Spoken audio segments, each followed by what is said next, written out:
This clip is brought to you by SaveWithConrad.com.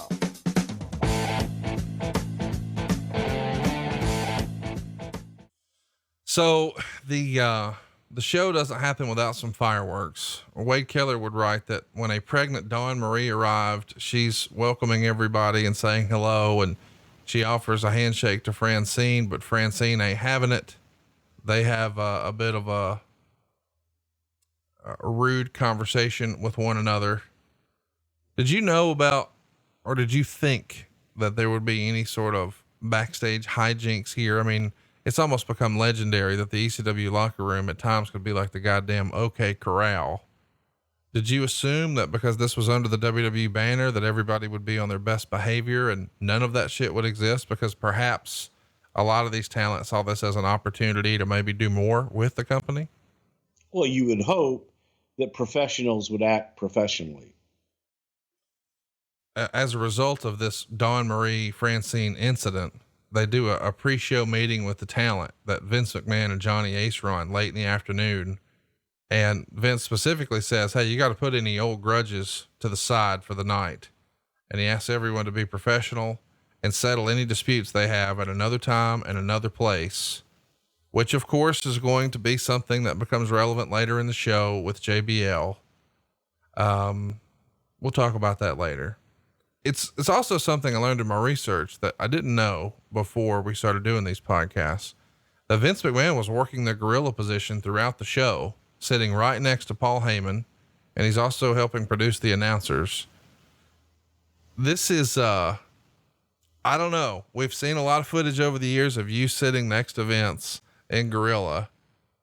It's a little hard for me to imagine Paul Heyman and Vince McMahon sitting side by side in gorilla. It feels like that's oil and water as far as their view on wrestling, especially when it comes to ECW. Do I have that wrong? No, they're two producers that, yeah, I mean, I guess maybe because it's normal. To those that actually exist in that world, there's nothing abnormal about it. Supposedly the WWE agents are here. Johnny Ace, Gerald Briscoe, Arn Anderson, Tony Gurria, Ricky Steamboat, and Fit Finlay.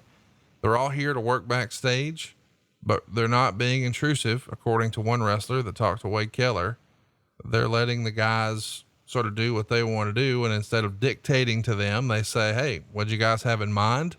We're here if you need anything. So more of a support role. How would you say that's different from, say, a Raw or a SmackDown and what the agents would do these days? For the most part, the producers help the talent lay out their matches and let them know what is in store for them for the evening. I don't know how this was done since I wasn't there, but I can only imagine that a lot of that was taken care of before the guys ever even got to the arena, so that people knew who they were working with, knew what was expected of them before they stepped foot in the building that day. And the producers were there to just make sure that there wasn't anything that was going to be too crazy, or offer their assistance in putting things together and making it flow and work better. Another day at the office. Stephanie and Triple H did not attend the show. Shane McMahon is spotted at the building early in the day. Let's also talk about Shane McMahon. It's been written over the years that Shane McMahon was a big ECW fan during their original run. Do you remember having conversations with Shane about ECW, or maybe taking his temperature on what he thought of One Night Stand and the idea of doing a reunion show? Shane was a big fan of ECW, and he enjoyed it, and just liked the presentation of the show, the television show. So that was something that he followed. He watched it, much more so than anyone else. And it, he liked it. I don't know that there was anything really more to it than that.